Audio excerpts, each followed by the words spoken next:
उदाहरण के तौर पर अगर हम और आप इसको समझें, हमारे घर में जो बालक खेलता है 6 साल का, 6 साल का बालक संभवतः नंगा भी स्नान कभी करता है ना, तो उसको ज्यादा शर्म और लज्जा नहीं आती। क्यों?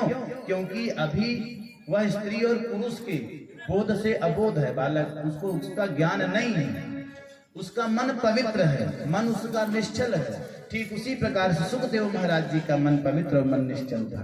तब जाकर व्यास जी महाराज जी को लगा हाँ ऐसा है। अच्छा देखिए, जो बड़े भक्त लोग हैं उन्हें दुनियादारी से कोई मतलब नहीं है।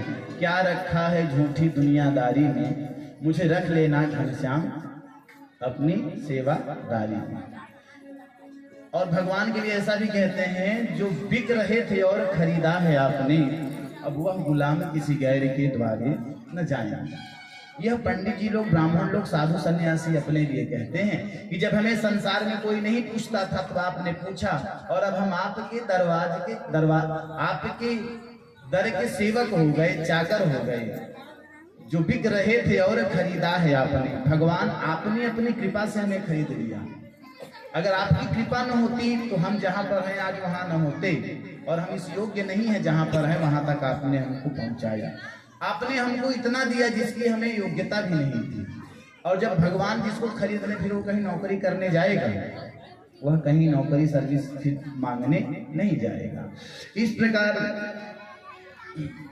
व्यास जी महाराज जी के असंतोष का निवारण हुआ। व्यास जी महाराज जी मन में ऐसा सोचते हैं कि उनका पुत्र परम ज्ञानी है, तो वही अब सुत जी महाराज जी के जो व्यास जी महाराज जी के जो पुत्र हैं श्री सुखदेव महाराज जी, उनको भगवान ने अपनी सेवादारी में लगा रखा है। उनको भगवान ने माध्यम बनाया कि आप धरती पर जाकर अमर कथा का प्रचार प्रसार कीजिए। जिस कथा को माता पार्वती को भगवान शंकर जी ने सुनाया था, वह अमर कथा वही सुखदेव महाराज जी के माध्यम से, व्यास नंदन महाराज जी के माध्यम से हमको और आपको प्राप्त हुई है। अब ऐसे सुखदेव महाराज जी जो सन्यासी हैं, वे लोगों के घर जाते हैं केवल भिक्षा मांगने के लिए। अच्छा, सन्यासी लोगों के यहाँ भिक्षा क्यों मांगते हैं पता है आपको? वे भिखारी नहीं हैं, वे दरिद्र नहीं हैं। सन्यासी जब आपके यहाँ आकर भिक्षा मांगते हैं वो आप पर ही कल्याण करते हैं।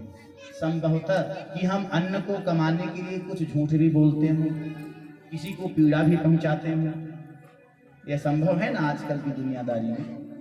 तो जब सन्यासी हमारे यहाँ का अन्न खाएंगे ना, तो वे जो तप करते हैं उस तप के बल पर हमारा जो अन्न है, हमारा घर शुद्ध होगा। इसलिए सन्यासी हमारे और आपके कल्याण के लिए हमारे घर में भ्रमण करते हैं, गांव गांव में भ्रमण करते हैं। और सन्यासी किसी के घर रुकते नहीं। गृहस्थ आश्रम में रुकना, गृहस्थों के यहाँ रुकना उनके लिए दोष है। तो गृहस्थों के यहाँ रुकना कितने देर रुकना चाहिए सन्यासियों को? तो एक गाय के दुहने में जितना समय लगता है उतने ही समय एक सन्यासी को गृहस्थ के यहाँ रुकना चाहिए। उसके बारे में सुरुद जी महाराज जी लिखते हैं कि सगो दो हन मात्रम ही गृहेषु गृहमेधिनाम अवेक्षते महाभाग स्थिति कुर्वस्तदा श्रमम्। इस प्रकार व्यास जी महाराज अब लोगों का कल्याण, व्यास जी महाराज जी के पुत्र श्री सुखदेव महाराज जी लोगों का कल्याण करने के लिए भ्रमण कर रहे हैं। भगवान की भक्ति में वे लगे हुए हैं। और अगर उनको कोई देखता है तो सोचता है अरे पागल व्यक्ति हैं।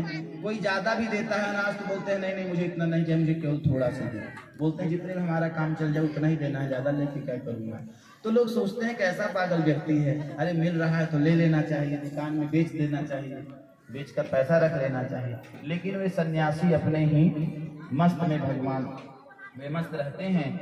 इस प्रकार सुखदेव महाराज जी, सुखदेव जी महाराज व्यासनंदन सुखदेव महाराज जी की उत्पत्ति की कथा कहते हैं और नारद जी के विषय में बतलाते हैं।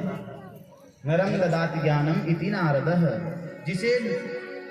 जिसके जीवन में नारद जी आए उसे भगवान की प्राप्ति हो गई। अब नारद जी के पूर्व जन्म के